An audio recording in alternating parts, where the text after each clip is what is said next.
জুলাই আগস্টের মানবতাবিরোধী অপরাধের মামলায় শেখ হাসিনার বিরুদ্ধে তৃতীয় দিনের সাক্ষ্য গ্রহণ আজ। এছাড়া আবু সাইদ হত্যা মামলায় 6 আসামিকে ট্রাইব্যুনালে হাজির করা হয়েছে। এ নিয়ে আরও জানাতে আমাদের সাথে যুক্ত হয়েছেন জাহিদ হাসান। জাহিদ, জানাবেন যে তৃতীয় দিনে কতজন সাক্ষী সাক্ষ্য দিতে পারে এবং গত 2 দিনে কজন সাক্ষ্য দিয়েছেন। এছাড়াও জানাবেন যে আবু সাইদ হত্যা মামলার কার্যক্রম সম্পর্কেও।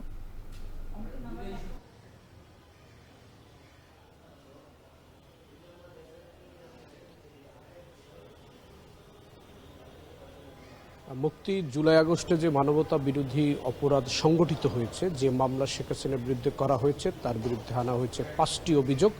তার মধ্যে 3টি হত্যার অভিযোগ আনা হয়েছে এবং 2টি অভিযোগ আনা হয়েছে তিনি পুলিশকে নির্দেশ দিয়েছেন শিক্ষার্থীদের উপর গুলি চালানো। আরেকটি অভিযোগ আনা হয়েছে যে তিনি আন্দোলনকারীদের রাজাকারের বাচ্চা বলে উস্কানি দিয়েছেন।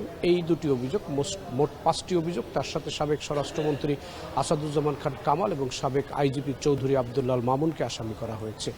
এই মামলায় আজকে 2 জনের সাক্ষী দেওয়ার কথা রয়েছে। আমরা যতদূর জানতে পেরেছি, একজন সাক্ষী দেবেন আবু সাইদকে, যে হত্যা করা হয়েছে, রংপুর বেগম রোকেয়া বিশ্ববিদ্যালয়ের ইংরেজি বিভাগের শিক্ষার্থী, এবং তিনি জুলাই আগস্টের আন্দোলনে প্রথম নিহত হয়েছেন এবং পুলিশের গুলিতে তিনি নিহত হয়েছেন বলে এই মামলায় অভিযোগ করা হয়েছে। সেই আবু সাইদের ওই ঘটনার যে প্রত্যক্ষদর্শী সাংবাদিক ছিলেন, তার আজকে ট্রাইব্যুনালে সাক্ষী দেওয়ার কথা রয়েছে। আমরা একজনের তথ্য আপাতত জানতে পেরেছি এবং এই 2 জন আজকে শেখ হাসিনার বিরুদ্ধে ট্রাইব্যুনালে সাক্ষী দিবেন। এবং একই সঙ্গে আবু সাইদ হত্যা মামলা, যেটি ট্রাইব্যুনাল 2-এ হচ্ছে, বিচারপতি নজরুল ইসলাম চৌধুরীর নেতৃত্বে যে ট্রাইব্যুনাল 2, সেই মামলায় আবু সাইদ হত্যা মামলার আজকে অভিযোগ গঠনের তারিখ রয়েছে। অভিযোগ গঠন করে বিচার চলবে কি চলবে না এবং কবে সাক্ষ্য গ্রহণ শুরু হবে এবং আসামিদের এই মামলায় জামিন দেওয়া হবে কিনা, এই আদেশগুলো আজ ট্রাইব্যুনাল 2 থেকে দেওয়া হবে। এবং ট্রাইব্যুনাল 1-এ বিচারপতি গোলাম মর্তুজা মজুমদারের নেতৃত্বে যে ট্রাইব্যুনাল 1 গঠন করা হয়েছে, 3 সদস্যের ট্রাইব্যুনাল, সেখানে শেখ হাসিনার মামলা চলছে। ইতিমধ্যে গত 2 দিনে শেখ হাসিনার বিরুদ্ধে সাক্ষ্য গ্রহণ হয়েছে এবং সেখানে 3 জন সাক্ষী দিয়েছেন। তারা 3 জনেই জুলাই আন্দোলনের আহত।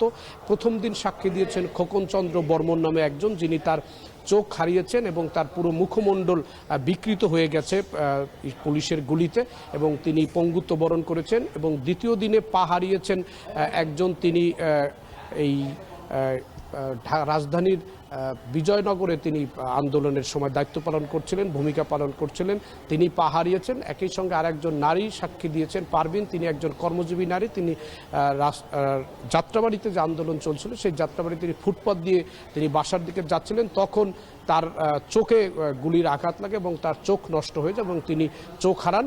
তিনি সাক্ষী দিয়েছেন। এই 3 জন গত 2 দিনে সাক্ষ্য দিয়েছেন। আজকে 2 জন সাক্ষীর সাক্ষ্য দেওয়ার কথা রয়েছে। একজনের পরিচয় আমরা জানতে পেরেছি, তিনি একজন রংপুরের সাংবাদিক। আরেকজনের তথ্য এখন পর্যন্ত আমরা জানতে পারিনি। আজকে এই 2 জনের সাক্ষী ট্রাইব্যুনালে অনুষ্ঠিত হবে। মুক্তি। জাহিদ হাসান যুক্ত ছিলেন আন্তর্জাতিক অপরাধ ট্রাইব্যুনাল থেকে। অস্তিত্ব সংকটে ভুগছে বরিশাল